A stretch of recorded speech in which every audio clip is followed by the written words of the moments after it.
le démarrage était avec comme perspective renforcer les capacités des acteurs en développement en matière de sécurité de l'information. Il y a aussi une sensibilisation des acteurs du développement aux nouvelles technologies, surtout dans l'utilisation de nouvelles technologies dans le milieu associatif, et aussi valoriser les expériences des ONG à travers un partage d'informations en ligne, parce qu'on estime qu'on est le point focal pour fédérer et partager le contenu des acteurs de la société civile marocaine, et aussi faciliter des alliances avec les secteurs publics et privés. Donc au niveau des activités du bureau exécutif, l'année 2007, c'était un peu une année difficile parce que il y avait le changement de l'ensemble de l'équipe opérationnelle, donc c'était un grand défi pour nous. Et je crois que ça, c'est toujours c'est un problème qui va rester toujours parce qu'il y a une forte pression sur les ressources. C'est des ressources rares, c'est des expertises qui sont beaucoup de valeur. Et avec la guerre des salaires entre les ONG, la coopération internationale, je crois que c'est un problème qui va continuer. Mais je reconnais que c'était un grand défi et qui va rester dans le temps. Donc on a un directeur exécutif depuis juillet 2007, c'est Morad. D'ailleurs, je vais ouvrir une parenthèse et donner la parole très rapidement à Morad, parce que je crois qu'il faut rendre hommage à l'équipe permanente. Parce que je crois que ce qui a fait toujours la force de Telmia par rapport aux autres ONG de la société civile au Maroc, c'est qu'on a une très bonne équipe permanente. Donc, pour les saluer, parce que c'est les soldats de l'ombre, je demande à Morad de se présente au moins pour nous dire.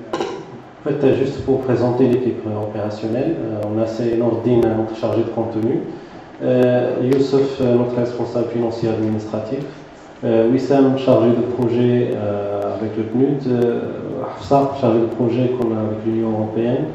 On a les deux chargés de gestion de CAC, c'est Salah Soh et c'est Halim.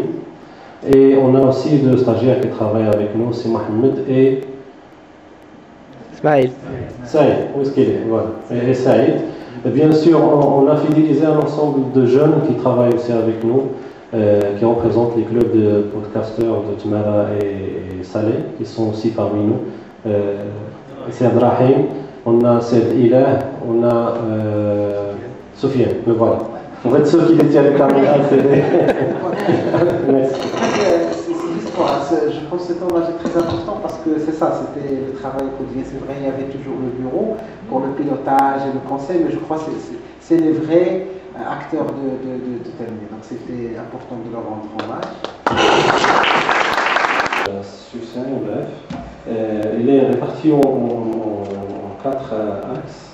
Donc, le premier sera surtout dédié à l'évolution du site en général, par rapport à ses visites, par rapport aux produits, par rapport aux services qu'il a proposés, qu'il a mis en ligne. Le deuxième sera par rapport aux activités et projets qu'on a mis à la disposition, notamment de renforcement du secteur associatif d'une manière générale, les services en formation, les services d'accompagnement, et par la suite les nouveaux projets qu'on a développés, surtout avec de nouveaux partenaires sur notamment sortir non seulement de travailler en ligne, mais hors ligne aussi. En termes de l'évolution, d'une manière générale, on a constaté une évolution en termes d'articles publiés au niveau du portail.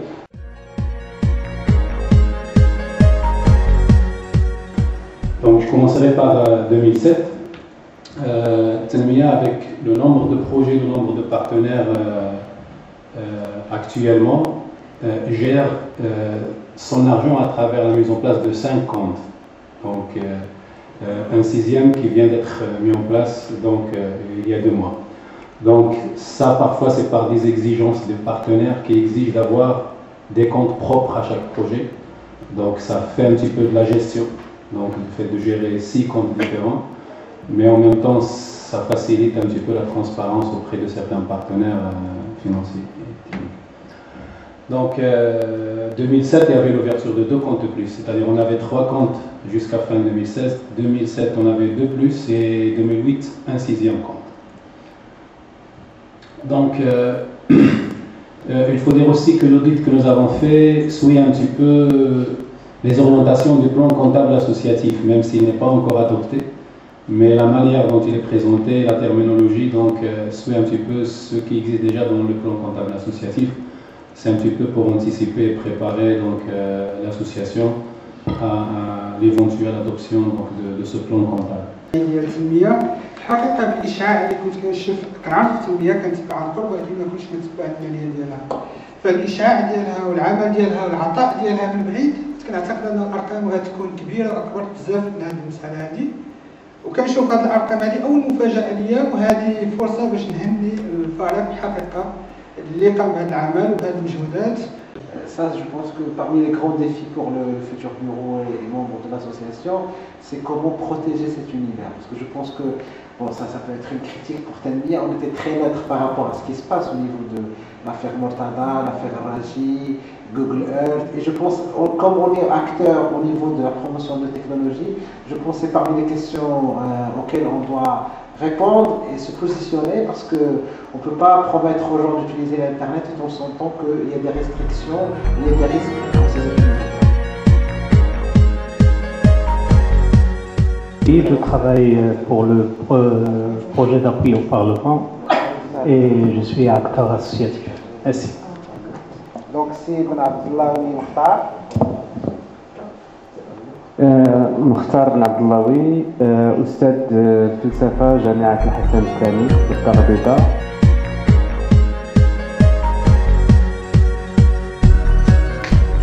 Bonjour, donc nous allons passer à la phase de l'élection du nouveau bureau ou conseil d'administration. Comment vous appelez ça?